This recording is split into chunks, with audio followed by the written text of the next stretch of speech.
Om Tat Sat.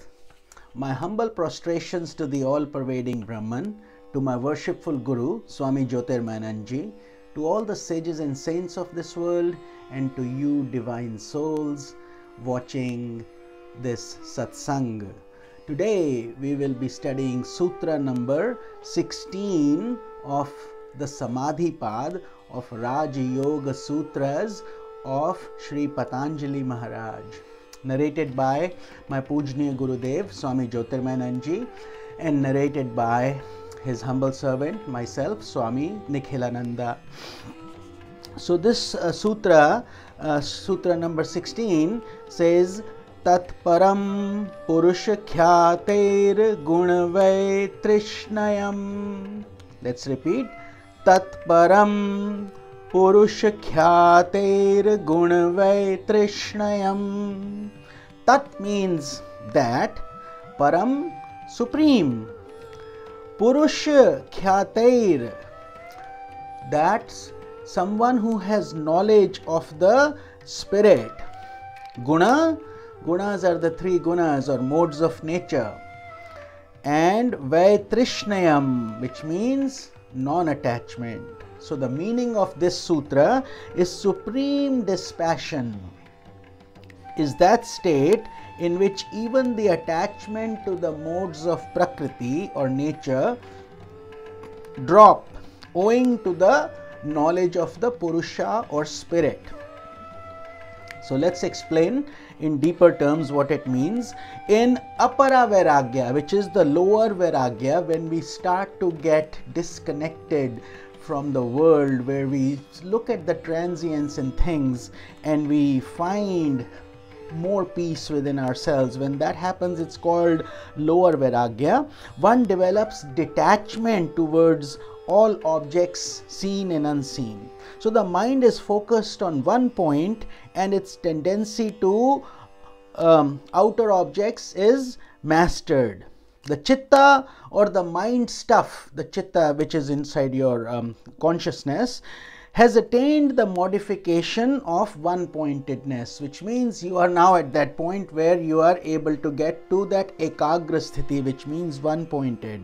In other words, your mind and thoughts flow to one object alone. You are no longer distracted by numerous thoughts. So that part is lower Apara Vairagya. So when lower Samadhi is perfected, those are things we will be discussing in these next few shlokas. So they are very important and very critical that we understand them in a profound way. So when lower Samadhi is perfected, this is called the Sasmita stage. One attains Purush Jnana. Purush is all-pervading Brahman, or that matter which we call it's not matter, it's actually the all-pervading God particle or Brahman itself. It's called Purusha Jnana, and matter is all Prakriti. So when that Samadhi is perfected, one attains Purush Jnana, or the knowledge of the self. The knowledge, that is what we are after, the knowledge to attain self-realization. So by the force of this knowledge, a yogi now develops distaste even towards the three gunas. Three gunas are sattva, which is purity, rajas is activity, and tamas, which is inertia. So this is known as Paravairagya. So whenever that state comes to us, that is called Paravairagya or supreme dispassion.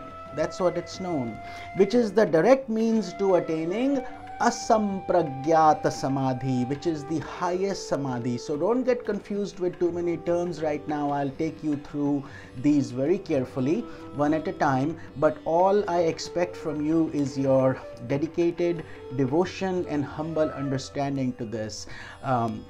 Sage Patanjali has done a phenomenal job in trying to guide us step by step on how to attain self-realization, and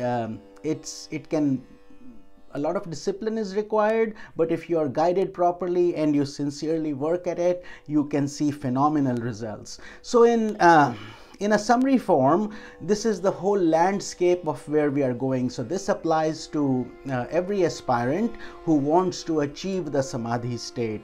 So Vairagya is the seed. Just like a seed grows into a mango tree eventually, or any tree for that matter, but it depends on what seeds, what that quality is. So in this case, if you are trying to achieve liberation or self-realization, you will need that seed of dispassion or vairagya. Then with that seed, you will put it in the sampragyata samadhi. Slowly with practice, you will start to get lower conscious, super consciousness, lower, but it's still lower. So these are stages, and it's considered the sprout. So the seed itself is vairagya, the sprout is considered sampragyata samadhi, and when that is perfected, the tree is getting stronger. So it's now becoming a tree. It becomes vivek khyati. That next section of your progress is called vivek khyati, and that becomes the base of the tree. And dharma megha is the cloud of virtue that brings the rain that nourishes that tree, and that tree is now firmly established.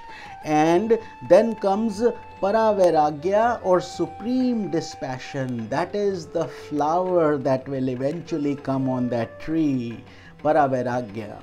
Asampragyata samadhi that we just discussed is the supreme super conscious state, and that is the highest samadhi. That is the fruit itself.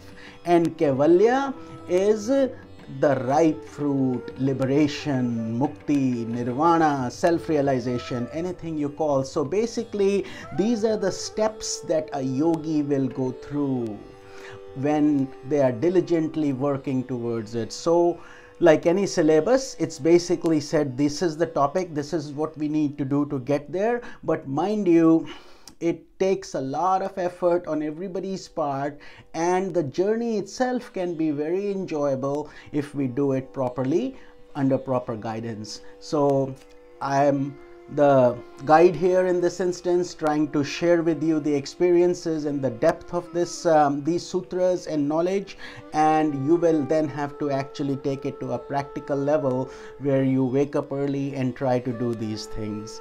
So I hope you enjoyed this sutra, and I hope you stay firm on this. Even if you're not understanding some terms, I'm trying to do a lot of effort here for all of you. I am posting every day videos so you serious aspirants can actually see the light and grow fast. So this if you like this video, please subscribe and continue to share with other deserving souls. This is mystic insights of Sanatana Dharma. Not many people talk about it or share it at this level of depth that I have decided to do, where I'm taking every single shloka and dissecting it, and yet giving it to you in short nuggets so you can enjoy even in your busy life. So please make this a priority. Spend about 10 to 15 minutes of your time understanding the terms, understanding and following it with, most importantly, with faith. Have an open mind and a lot of faith, and you will start to get God's grace and you will see the light. This is Swami Nikhilananda. Om Tat Sat.